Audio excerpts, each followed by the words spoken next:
Welcome back once again to Off Record On Point, the workplace culture podcast with that all-important twist. I'm CEO and founder of the digital voice, Julia Linehan. And I'm Kasey Long. Remember to check out the description for our usual list of resources to keep the conversation going.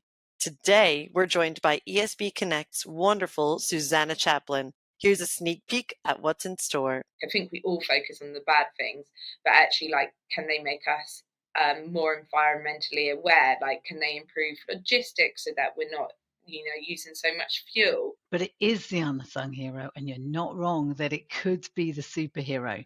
What's going to be the tipping point that gets it from there to there?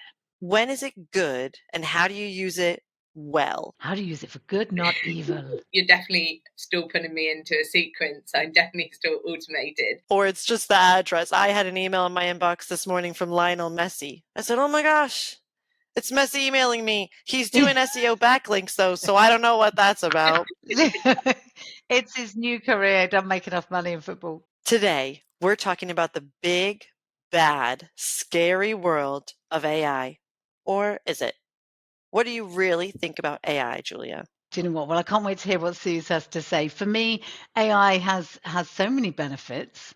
A lot of people, though, are jumping in with completely the wrong approach to it. At the end of the day, humans power AI. We can frame it, shape it, grow it as we choose to. And it's a lot about what you put in is what it then delivers out. I'm always watching and going, you can spot AI a mile off because it's so vanilla. And I think that's an important part, that you can still, AI is never going to have that heart, that true belief, that inner authenticity that we see from a true human reaction. So it's there not to necessarily be feared, but I certainly think it's down to us to control. That's just my take. But realistically, who cares what I think? It's much more about what our guest Suze thinks about this. And Suze, I'm absolutely delighted to have you here firstly. How are you doing? Welcome, Suze. Not too bad. I'm super excited to be on this, especially speaking about data and AI. Two of I know topics that are close to your heart and that you're brilliant at, which is why you're on this one. I want to start first, and I'd love to frame it really, or for you to frame it with your backstory to the journey to being the founder of ESB Connect. Tell us more. So ESB Connect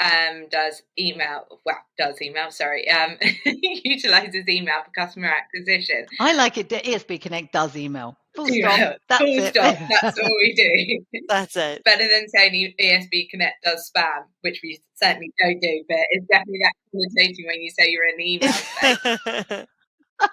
I never thought I would be in email. If you said, what are you going to be when you grow up in email, or even in the advertising space, very much down a different route, was going into legal, and coming into the adtech and advertising space was a stopgap before going traveling, and then literally loved the industry. I loved working with lots of different brands.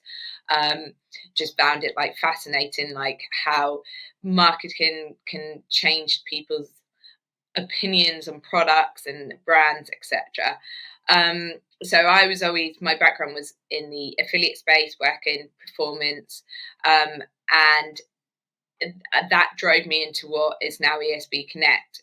I think looking at everything being performance based, I was really keen to make sure you're always delivering well for a brand, that they were getting their value from any kind of advertising they were doing. And I always thought email was a bit of that unsung hero that people looked at and were like, oh, it's a bit scummy, it's a bit dirty, it's a bit non-transparent, but it delivers good results. And so the backstory behind starting ESB was about creating this programmatic buying platform that brought transparency into the email world, so allowed people to buy email which they knew was verified, clean, active and engaged, and use it within their acquisition strategies. So that was the premise behind ESB, and that has worked really well as a product. But I think what came more and more exciting, and I was probably a bit early to the party, 9 years ago when we started this, was looking at email being an ID and kind of replacing the cookies.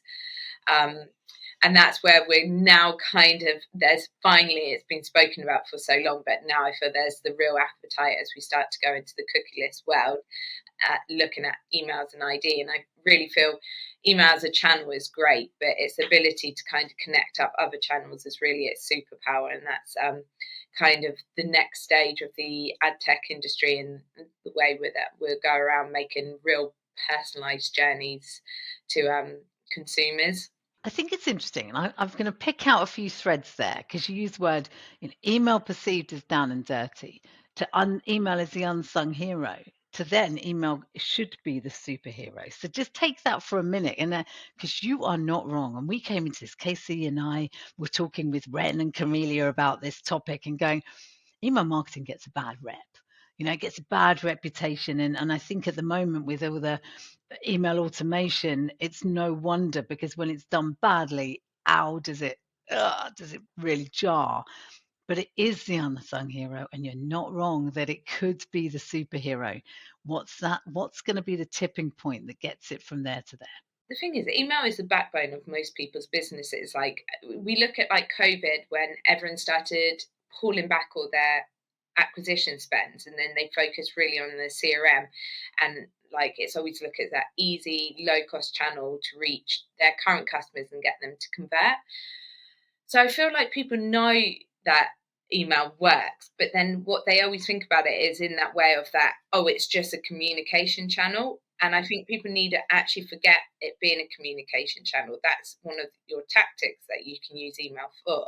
But email is actually the connector that gives you the ability to create a journey across all different channels. And I think that's where it'll suddenly be seen as the hero, because if you know the person you're speaking to often will use Facebook, but then they watch TV in the evening watching Love Island, for example, then you can be like, right, I'm going to load my email audience into Facebook. I'm going to target them over there. And then I'm going to load that same audience into a connected TV platform, and I'm going to retarget them there. So you're using email there, but you're not actually using it as a communication channel. And I think that's really where like it'll come the hero, is just moving it away from the idea that it's just a way to communicate with people. Instead, it's just your connector. Yeah, becomes such a resource in that way. Part of email getting a bad rep is automation, lowering the quality. We joked about it being spam. We know that it's not, of course. And some of the same issues pervade automation on LinkedIn. When is it good, and how do you use it well? How do you use it for good, not evil? Yeah. Obviously, people use it for sales outreach, and like you get pushed in sequences. I love the new thing now where people put like dear brackets first name. Just kidding, I'm a real person. And you're like, no, you're definitely still putting me into a sequence. I'm definitely still automated. Or it's just the address. I had an email in my inbox this morning from Lionel Messi. I said, oh my gosh, it's Messi emailing me. He's doing SEO backlinks though, so I don't know what that's about. It's his new career. Don't make enough money in football. I feel like the sales automation and outreach in the B2B space, like, it's a necessity, but you need to do it better. It needs to be a bit more personalized. But I feel where people can really use automation in email is like, you want to make lots of little journeys that everyone's being sold to all the time, and you know that as a person, but you really want to feel like they've made a personal connection, they're outreaching to me. So it's like, how can you use automation to make it truly feel one-to-one? And I think that's like, we'll lead on to it, but like the power of AI gives you the ability to do that at scale. So rather than being like, I'm going to create an automation where I'm going to put 10,000 people in and they're receiving the same thing, which makes it easier for me as a salesperson or me as a marketer to do.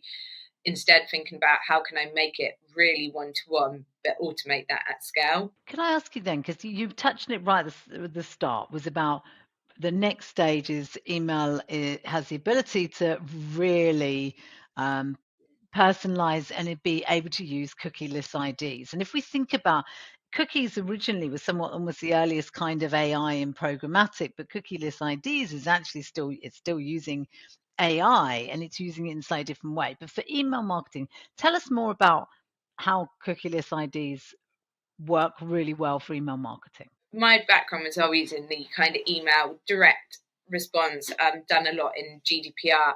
And to me, it's really black and white. You're either opted in or you're opted out, and you control that. You opt into email and then you opt out and it's removed. Whereas when you're in like this cookieless world, it's like, okay, I go onto this website and I don't accept cookies. Then I go into the next website and I do accept cookies. And your kind of opt in and out is always in transit. And yeah, you never really know who's got your data, who doesn't. Whereas I think when you think about email as an ID, you then start to put that control back with the consumer in the sense that they can always choose whether they want that email address to be used, whether it's for marketing, analytics, etc. And they can control that. So if they opt out, they're really opting out of everything. And I think that the interesting thing about that is it starts to give real ownership back to brands and platforms on the data that they acquire, because if someone given their email address now is like, oh, I'm giving that email address to that brand because I really trust them, and if they abuse my trust, I'm going to take it away. Whereas before, like in this world where it's like cookies, all the biggest players with the biggest amount of money could just go and grab all these cookies and they owned it and it was for their good. Whereas I think now that's going to filter down, and the email as an ID kind of really changes the dynamics of the consumer to brand relationship, but also the brands and publishers within the marketing world. This is a big concern when it comes to AI as well. Just spinning it back to our overall topic for the day, data usage and having that transparency, how AI is going to play into that or potentially harm that. Could you tell us, Suze, a little bit about how esbconnect's data differs from AI data, how it works, and how we can trust either ESB's digital ID or things to look for, I guess, for anyone's digital ID that could be out there, just to keep privacy and transparency at the forefront? I always think it's funny when you think about like AI now in this data and privacy, because it kind of feels like they know you better than you know yourself. Like, how many times have you gone onto Google and you're thinking about something random, you're like, I'm going to Google that, and it finishes your sentence. Oh, yeah. Like, are they listening to me? But I don't remember saying that out loud. Like, that was in my head. Yeah. And I think the problem is that like anything you do on the internet is essentially public, and that's not about like what you post anymore or what websites you browse, but it's anything that you search. Yeah, what you search, what's your keystroke. Everyone jokes about the FBI man on the other side of their camera seeing whatever they see, right? Like it's a who's Big Brother always watching kind of thing. And they're getting so well at knowing I guess our inner patterns and our inner thoughts because of the way that we actually outwardly go about using the internet or what we search for. Like, I was thinking the other day, like I've got like a 1-year-old and just literally started walking 2 weeks ago. Yay. And I was searching how many times is bad for them to hit their heads. Like, and I was like, oh God, is someone looking at this and be like, is this person like abusing their child? You do like get nervous about it. And I think that's the thing on this whole data and privacy, is that we are putting our whole lives on the internet.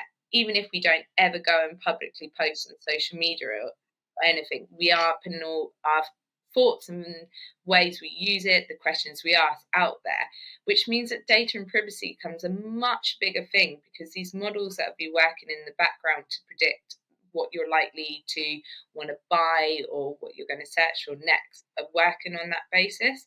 And again, I think why this comes interesting when you're thinking about an email address is that if someone wants to go, I want to clear all my search history, I want everything to be removed about what I've done, it's really easy as a consumer for them to understand that I'm going to opt out that email address, I'm going to shut down that email address, and then all of those relationships that have been built around the email address are gone, and it's tangible to the consumer.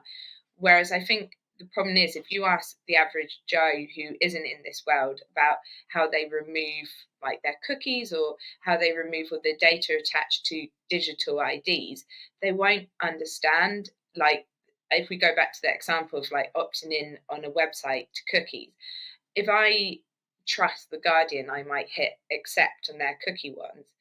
But then say I then go into the next website, maybe that's ASOS, and I'm like, oh, I don't trust them with my database, my data. I'm going to hit decline on that one. What they're not understanding behind the scenes is that ASOS and Guardian could be sharing all the data with all the same vendors underneath, and that they've actually given permission for their data to be used. It's not actually really ASOS and Guardian who are owning that data, really. It's already disseminated. Whereas I think if you're saying to a consumer, if you opt out under that email address, it's removed from everywhere. It's really easy for them to understand that. And it's one place rather than them being like, well, you've got a cookie on this browser, this device, and you need to opt out of all of those places for it to be removed. You've almost hit the nail on the head there. We as an industry, we all talk to each other and we all understand a lot more. But as you said, average Joe doesn't. And it has been quite a lot of things having cookies. It was about, it's not personal identifiable information. It's not your PII. It's simply your actions, your preferences. It allows them, us as an industry, to deliver more contextual advertising. It is good in used correctly. And I think one of the questions I always have is always looking at stuff where, will it have an adverse effect or will it have a good effect? And I want to take this back to AI. I think it's interesting. I'd love to know, at what point do you think AI, and I'm going to be really broad, starts impacting our lives in an adverse way? I don't know if any of you have read Scary Smart by Mogul. So he was at Google, worked on like lots of their AI projects there, and then has gone on to write a book on AI and how it's affecting, how we should slow it down. One to read. We'll put that in the end as well. Producer Ren, thank you very much for dropping that in the description. The first 8 chapters basically scares you, like, he does it really well, and he explains like lots of different scenarios, but how they'll basically be smarter than us in 10 years. So are we literally going to be replaced by AI? And why would they ever choose to keep us around? Like, why wouldn't they be like humans? They get ill, they have a short lifeline, they're not that strong. I'm going to put, this whole thing that will come, put AI into our brain, and then we'll come the human forms of AI. He's like, well, why wouldn't they put them in like a chimpanzee who's much stronger, or like something else like that? And you're suddenly like, oh my God. Especially as I had a kid, I'm like, I have just brought my child into this world, and in 10 years he's going to be like exterminated by the AI. You could take it in that thing of like, are we going to be replaced by AI? They're going to be much smarter than us. But Julia, I actually think you hit the nail on the head at the beginning of the podcast, and the fact that we train AI, it's based on us, and it's like our duty to train them in good things, I guess. Like, how can we make us better people in the world, a better place? So like focusing on like using it for good things rather than bad. Like, I think we all focus on the bad things, but actually, like, can they make us more environmentally aware? Like, can they improve logistics so that we're not using so much fuel? Can they stop people shopping as much and only buying pieces that they really want, and reduce the returns? All of these things that actually will make us better as a race, and actually hopefully live on this earth longer, as opposed to us thinking that they're going to adversely affect us. I agree, and I think it's about working smarter. We're actually, in coming up shortly, we're going to put it to the test, in which producer Ren has asked AI to ask questions to us, and they're going to be putting questions to us that AI has come up with for the quick fire round. Now, when that is, it's basically about working smarter, isn't it? That saved me time writing them. So, but we don't know what the questions are going to be. They could be terrible or brilliant, but this is the point. I'm going to give you an example. PR agencies, there's a lot of PR agencies that have been billing, not necessarily in the UK, it tends to be more US. They bill for every action. No shade, US. Sorry, I really did. Say certain, I'm going to not say the countries, but say big PR agencies, previous models were about this is every action gets billed. So a researcher and an account executive would bill for the hours spent on X, right? And that's their billing model. And I've never believed in it, I'll be honest. We believe in outputs based on large outputs that are really going to be actually promoting or about their voice. But this is how I saw it. I don't believe that AI then is going to put our job or our businesses in jeopardy. We'll be able to do much more in the time. You still can bill for the same, but you get a lot more outputs done. That's using AI smarter. It's not to be feared, it's to be understood and it's to be trained. I 100% agree with you. So I'd take an example of like it's making you can use it to make you more efficient and not necessarily do the things you're not good at, but polish off the things that you're not good at. So if you ask anyone in my business, I muddle a lot of my words and I type faster and think faster than I can probably write. So often when I read back my emails, I'm like, oh, Jesus Christ, that didn't make sense. Gibberish, yeah. So now I will often write my posts or blogs or emails, and then I'll pop it into the AI and be like, make this make sense in a better way. Like, these are all my ideas. Make sure it's correct using Grammarly and things like that. And then spit it out. So it's kind of knowing my own weaknesses. It helps make me more efficient and also saves me time.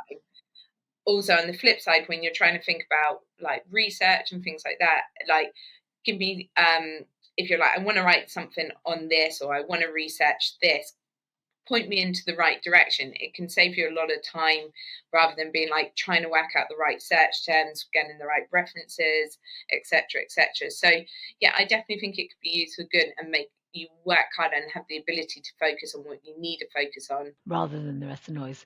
Kasey, what's yours, Kasey? I'm definitely echoing both of you guys, where it's more just about the utility, isn't it? And how what you're going to input into it is going to dictate it. So whether it's Chat GPT, that's the really popular one that everyone uses. I've used that for crazy math things. I'm so not a math person, but AI sure can be. So asking it things like that. Did you use it for wedding planning? Oh, I haven't thought about using it for wedding planning. Apparently, you can like organize your wedding. I'm sure that one of the team is. Oh, I could use that. Yes, Yeah, please. Camelia's nodding. It's yeah. Okay. It's one of the, Noted. and you can basically plan my wedding.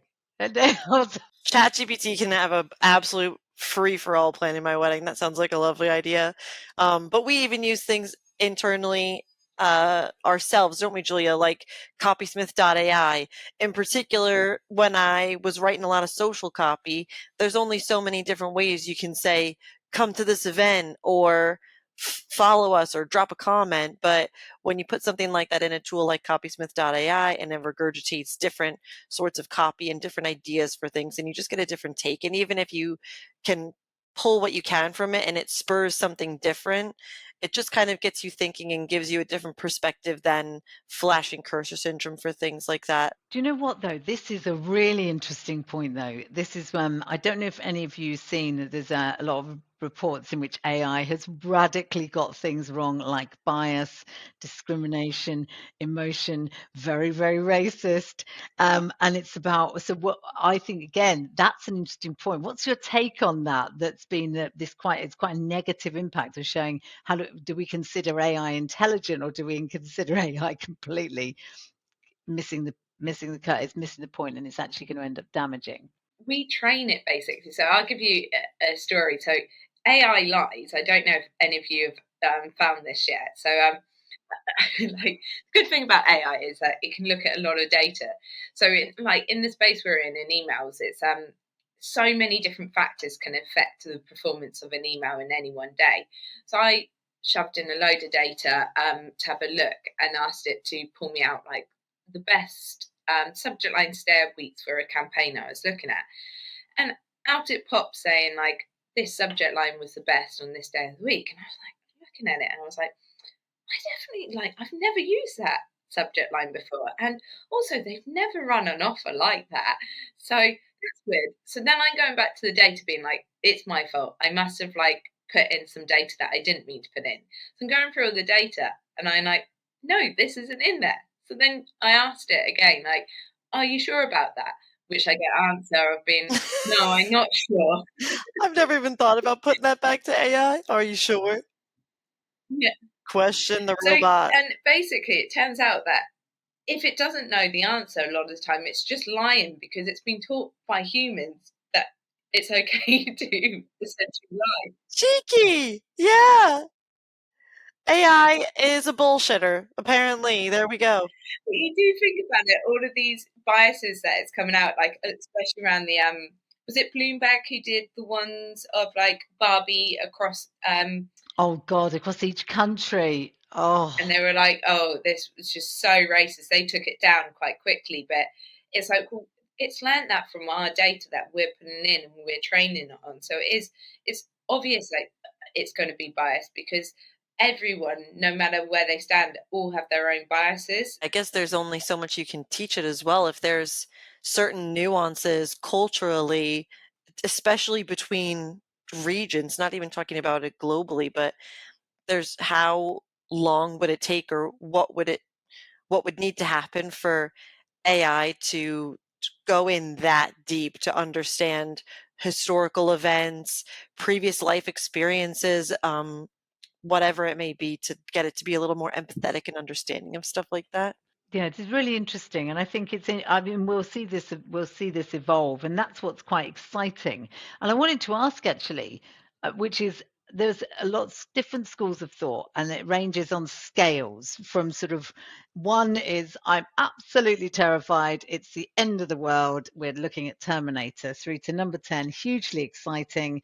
AI is going to be our future, and I embrace it with both hands. Suze, where are you? A scale of 1 to 10, tell me what number you're at.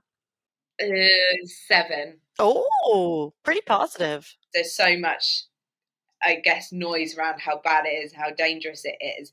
Whereas I naturally like we do control it to a certain level, and I know they'll be more intelligent than us in the future, and therefore would they control us? But I think as long as we can not, if we can use it for good and we can get it to a place where we're using it to help us create a better world, do better things, I think it will be good. But here's so there's limitations, and I think some people are. It's already lost. It's not flavor of the month so much, is it? You know, it's like, oh my god, it's the be all end all. And so, as you said, Suze, it lies. It gets it wrong, and a lot of times it's vanilla. So you have to redo it. And I'm a judge at awards. I can spot Chat GPT entry a mile off. Having said that, on the flip side, I've got a 17 and a 16-year-old. My 17-year-old was really planning a career in graphic design, and he was also he was getting a lot of work on his spare time on Fiverr as a weird violent fiction writer. And as soon as ChatGPT hit, his work just dried up because his briefs he'd get given, can you write a scary script on a killer rabbit in a forest of mushrooms, right? That would be his brief. Well, of course, that's perfect chat GPT fodder. So his work dried up. Graphic design, suddenly it could be very simply done AI.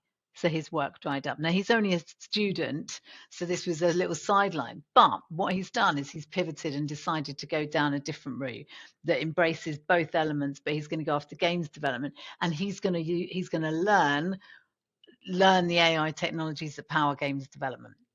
So he's going to become an expert at those. And AI applaud that because that is what you've got to do. It's certain things and certain roles will get taken over by AI. You jump on it, you learn the tech, you stay in that field.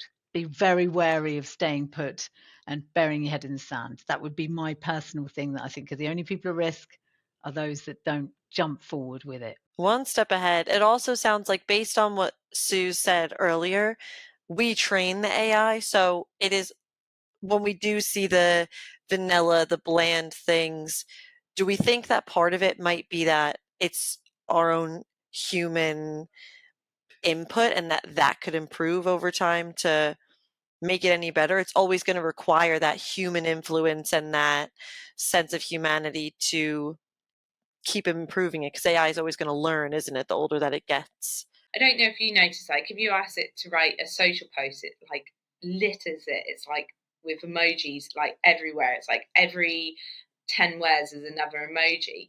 And that's obviously because people have been like, oh, well, we'll put emojis that make it stand out. But if emojis fall out of fashion, will that suddenly age that? And how quickly will they be to jump on like a new trend that comes up? That's interesting. Because humans are inevitably, they change their mind all the time. What was good last week isn't good this week.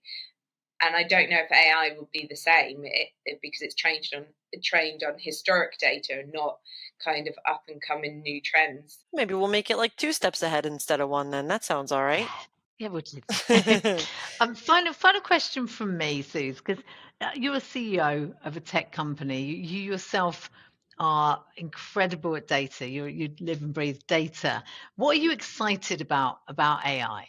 I think we're at a place where we've got enough data on people, consumers, and the shopping habits that I, as a consumer, should be able to walk into a store or a online store and feel like everything has been personalized for me. Like it should know if I'm searching the little black dress for this event, that it will know my style, and it will, rather than show me 1,000 black dresses, it will pick like the 50 that I'm most likely to like, and then even narrow that down to the top 5.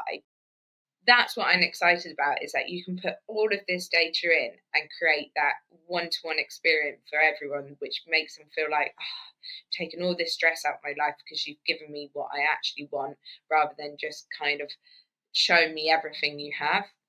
That's where I think, to me, it's going to transform like the digital world and also the offline world as well. I love the sound of that. Perfect. Thank you for that, Suze. Those were the sensible questions. But I love my favourite bit, and I think Casey's favourite bit, but less so our guest, is our quick fire round. And we thought we'd do this one with a twist. We asked AI, or producer Ren asked AI, to generate us a quick fire round of questions. And this is what they've come up with. I've only just seen them, and I am going to fire a few at Casey just for fun.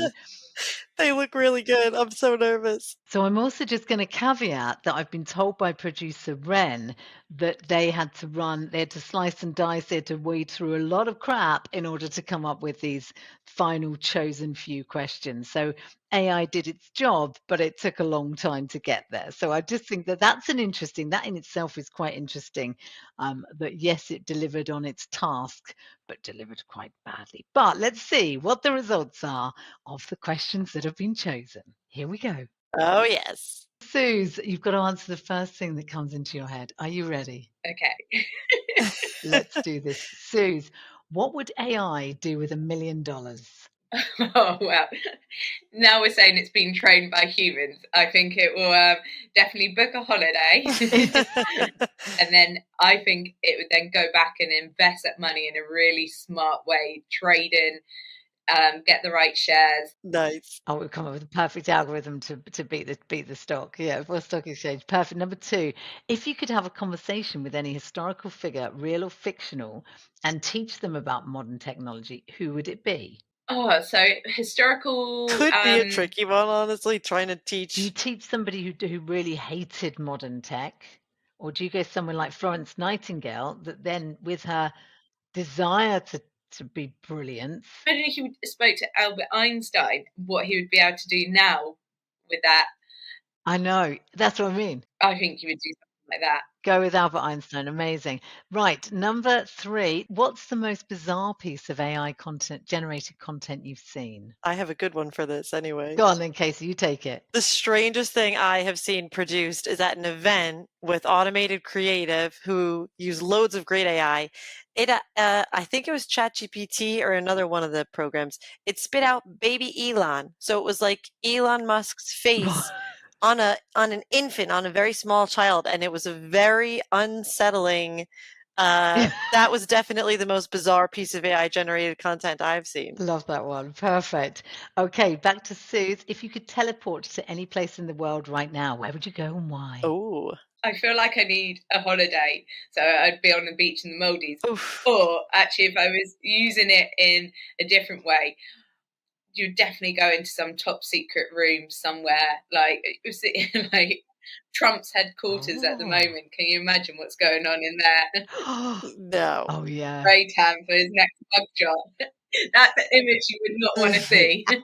Oh no. Casey, one for you. If AI had a favorite movie, what movie would it be? I'm picturing what would pop up when you Google search Terminator.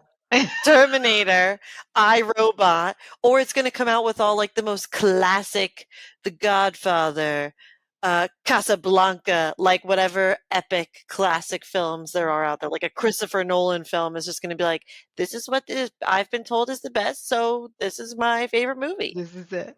Well, I'm going to ask you both the next question. So, Kasey, you're going first. Would an AI make a better pet than a real pet? No, confirmed. Angie's here to stay. She is not going to be replaced by AI. Angie is Kasey's dog. Sue's asking the same question to you. Would AI make a better pet than your real pet? Definitely not. I've got my dog Winnie on the floor here.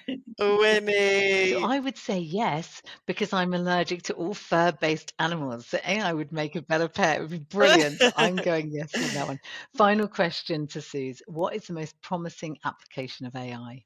I think it's the ability to pump in data at scale and come out with and find unearth interesting trends within it, more so than the copy and the design elements of it. Because I think for copy and design, there's always the creativity of a human, which is really good, whereas we can never compute the amount of data that an AI can. That's why I think those applications will be more interesting. I love that. Thank you so much. Big well done, Suze and Kasey, for Thank appearing on our you. AI generator. Thank you, Ren, for pulling that together. I think that's the end of the podcast, and I'm going to add some of my takeaways. And I think one of the biggest things that stood out for me there is this factor that, look, we need to understand it. We need to not necessarily, you can embrace it. You can't necessarily avoid it, but you can learn it and you can work out how best to make it work for you or for your business. The second part was I loved the idea for email marketing is the fact of it being those making the little journey, making personal connections, that one-to-one, seeing email marketing as a connector rather than just solely as a communication tool, and also understanding that it is quite the unsung hero. And when you layer it with AI, it's tools and it's genres or channels like email that actually really begin to sing and shine when they use AI. We definitely are all in agreement that AI is here to stay. It's not something that's going away, but it doesn't necessarily have to be put on a pedestal and certainly not seen as a threat. Fingers crossed, it will be used for good, not evil, and we can be a better place for it. Amazing. Well, on that note, thank you so much, Suze, for joining us today. That is a wrap on this episode. Woohoo! But like we said, there is still a lot more to learn about AI as it continues to grow and evolve. So be sure to check out the description for more resources. Thank you so much, Suze. It's been a pleasure to have you on here with us today. Thank you, Suze.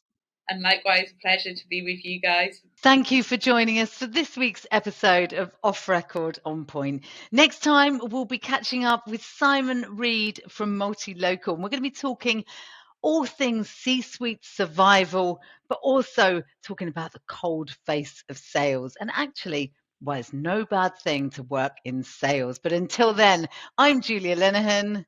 And I'm Kasey Long. Enjoyed the conversation? Reach out and let us know by rating and reviewing on YouTube or your favorite podcast platform. And be sure to follow to never miss an episode. You can stay connected with us at thedigitalvoice.co.uk and, of course, across all our social platforms. Just check out The Digital Voice. Join us again next time for another undercover industry deep dive, all off record, all on point.